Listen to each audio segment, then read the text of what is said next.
And here we are again, back, and this time, yes, it's time for some mystery. And this is a show called Twilight Meeting, and it is, well, I already forgot. It was not for the Mystery Travel. We were going to do the Mystery Traveler, but we ran out of time. This one was one we don't usually play because they're very short. What is? Oh, yeah, The Unexpected. That's it, The Unexpected. And this one's called Twilight. And we're going to listen in right now. And I was looking to see if I get the year.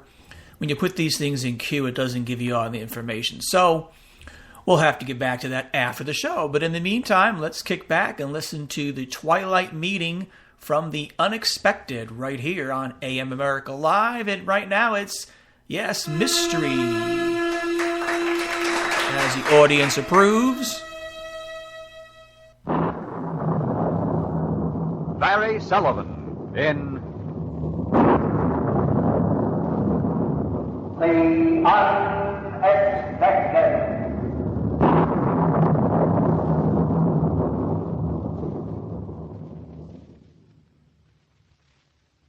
They say that no one is ever ready to die. But I was an exception to the rule. I was ready for death until I met the unexpected. The Unexpected. A secret future, a hidden destiny waiting for you. Where? When? Who knows? Tomorrow, today, an hour from now, perhaps in just a moment, you too will meet The Unexpected. Before our story, here's a word from our announcer. And now, the popular stage, radio, and screen star, Barry Sullivan, in Twilight Meeting, a drama of the unexpected. I thought it only happened in books or movies or plays. You know, at the end of the first act when the gray-haired doctor twirls his spectacles in his perennially scrubbed hands and speaks the melodramatic line to his patient, "You have only 6 months to live." Then the curtain comes down and you go out in the lobby for a cigarette and wonder what will happen next. But this time the curtain didn't come down. The doctor didn't sound melodramatic, and the patient was me. You ask for the truth, Arthur. I can't lie to you. 6 months? No, it could be 5, maybe 7, maybe a year. I don't know exactly. You know something, Doctor? I don't believe you. I just can't believe you. Well, good.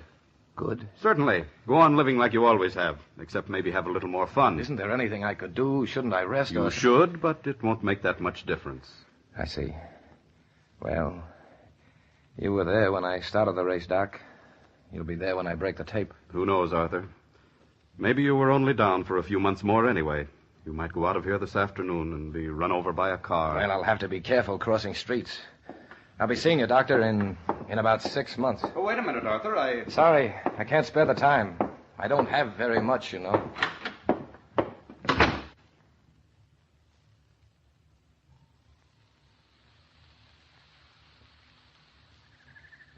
It was late afternoon, and the endless, empty twilight seemed to settle on the park across from the doctor's office like a fog of loneliness, shutting out the world on which I had so loose a grip. The park was nearly deserted except for a girl, a beautiful girl in a red plaid skirt who was feeding breadcrumbs to the pigeons while the wind plucked at her hair with hidden fingers. Hey, lady, you better watch out for that purple one. He's eating more than a share. It doesn't matter. They're all too fat anyway. And why feed them? I'm not. I'm feeding myself. Huh? I'm afraid I don't understand. Oh, it's very simple. I come down here almost every day with a bag of crumbs. Uh-huh. The pigeons make a big fuss over me, and I feel warm and needed. Oh, I see. Of course, they're awful frauds. They act that way with everyone, but I pretend it's me they love, not the breadcrumbs. I guess I'm an awful fraud, too. Well, we all are. There. That's the last of the crumbs. Now they'll fly away just as if they didn't even know me. See? They're almost ungrateful enough to be people. Let's sit down, shall we?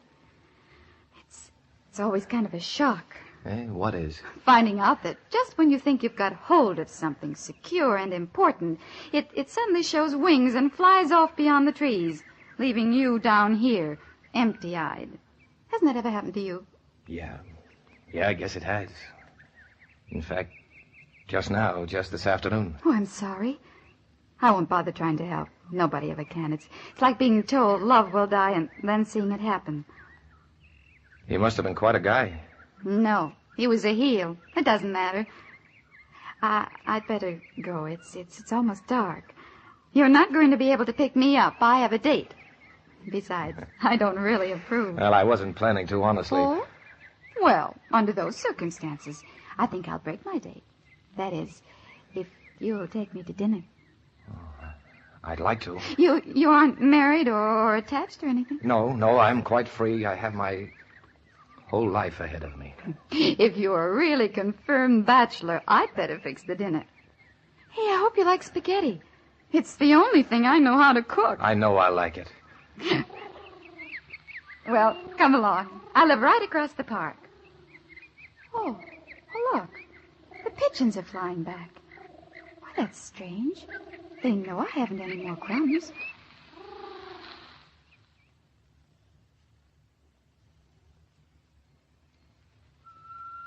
Hey, take off that tea kettle, will you? Sure thing. I don't know why I ever bought it. I don't approve of whistling tea kettles. They're so fresh. There seem to be quite a lot of things you don't approve of. The usual number. Overstuffed chairs and overstuffed people. That must include me after all the spaghetti I ate. That wasn't what I meant at all. You don't have to tell me what you mean. Funny. I've known that all along. From the minute you spotted the purple pigeon. Oh, that was really just an excuse. To talk to me? Yeah. I knew that, too. But it was the right one. Oh, this is silly. I suddenly felt so warm. The way I do when the pigeons first come clustering for breadcrumbs. What's silly about that? I don't even know you, really. I mean, not your name or what you do. I'm Arthur Blake. Blake? Well, I've heard that name before. Well, it's common enough. I guess so. What do you do? Work on a magazine, sort of editor, rewrite man. I'm quitting tomorrow, though. Oh? Why? Well, I've decided I've been wasting my time. We live such a little while, you know. For the next 6 months, I'm going to travel, see who people are, what they want, do everything there is to do. For the next 6 months. How wonderful.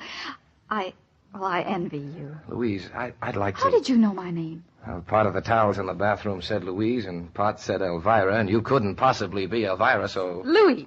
You're right. Elvira's a model. She's off being the Orange Queen or Split Pea Queen or something Louise. like it. Louise, about my holiday, how would you like to come along? Oh, I'd love to. When do we start? No, I'm really asking you. No. Oh, no, Arthur, no. You can't be. Why not? Because I'm not that sort of person. I don't Fall in love? We just met, Arthur. You picked me up, or I picked you up. I don't know which, and that's all there's to it. Louise, look, I want to love you. I don't know why exactly, but I want to. There, you see, wanting and doing it are two different things. I'm sorry. Forget it. No, I don't want to forget it. Not really. Oh, Arthur, you're asking... Oh, you're asking the impossible. I can't fall in love after 3 or 4 hours. I have. Oh, Arthur, Yes? I might. Oh, I can't believe my own heart, but I might. Louise. Tomorrow. I'll meet you tomorrow in the park at noon. I'll give you an answer then. Now, come on. Let's drink a toast. To the future. To our future. We touched glasses and raised them to our lips, but we didn't drink. Not for a long, long time. And my hand, holding the slender glass, trembled at the sound of her voice. To our future, Arthur. And then I knew. I knew that I loved her, and that my love could never be. And I couldn't even tell her. Not just then.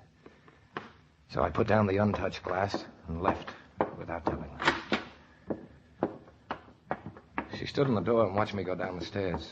She looked as she had when the pigeons flew off and forgot her. and somehow it made going very hard. I thought I wouldn't sleep that night, but somehow I did. And I had wonderful dreams. Dreams filled with Louise and light and music, and then suddenly they turned to nightmares. And I was lost in an immense dim-lit cavern, calling Louise's name and hearing only the hollow echo of my own voice repeated 1,000 times. Louise. And I knew that she was lost forever. Louise. And I Louise. still called. Louise! Louise! Then I awoke, and it was morning. The sun was shining just as if it were any other day, and the telephone was ringing. Hello? Arthur, this is Dr. Jeffers. Yes? I don't know how to tell you this, but, well, I thought it was just something people always say happens and never does. You know the x-rays we took? Yes, what about them? It's the old story. Laboratory mistake. Mistake? That's it, Arthur. Wrong plates. Misreading. You're no sicker than I am. But, Doctor, Yes, Arthur. You're sure, Doctor? This time, perfectly sure. If you'd like, though, I'll x-ray you again. No, thanks. I'm very happy the way I am. Goodbye, Doctor. And I was happy. Completely happy. I felt like I'd been born all over again. I had days and months and years ahead of me. And right now I was going to the park where Louise would be waiting. And I'd take her in my arms and never let her go. Never. You think the story is over, don't you? But wait. Wait for... The unexpected. But now, here again is our announcer.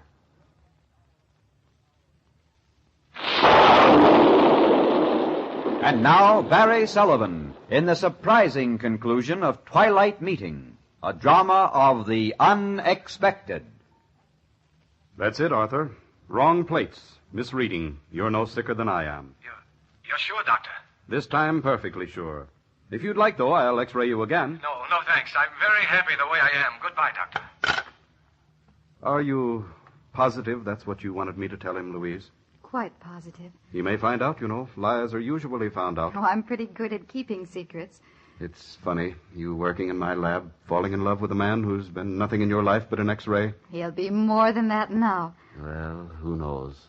I wouldn't be surprised if he has more than 6 months to live. But you said you were certain, Doctor. I was. But then he hadn't met you. Twilight Meeting starred Barry Sullivan, and included in the cast were Inge Jolos and Dan Reese. The Unexpected is written by Robert Libet and Frank Burt, produced by Alvin C. Gershenson, and directed by Frank K. Danzig. This is Hal Sawyer, inviting you to listen again soon, when another of your favorite motion picture stars meets... The unexpected. Yes, I think we all enjoyed The that. Unexpected is a Hamilton Whitney production, transcribed in Hollywood. There we go. Yes, the studio audience just loved that one. That was The Unexpected, called Twilight Meeting. And coming up, we got a great episode, the first episode from Gunsmoke. Yes, we started that series, and you can look at our daily schedule on our website because they'll tell you when it airs. But this is Season 1, and this is the first episode that originally aired on 4/26, I believe, and it was 1952. And I will verify that here in a second. Yes, 4/26, 1952 is when it first aired, and this is the first episode of Gunsmoke. So let's kick back and relax and listen to this episode right here on AM America Live. Gunsmoke. Gunsmoke is an American radio and Western television drama series created by director Norman Macdonald and writer John Meston. The stories take place in and around Dodge City, Kansas, during the settlement of the American West.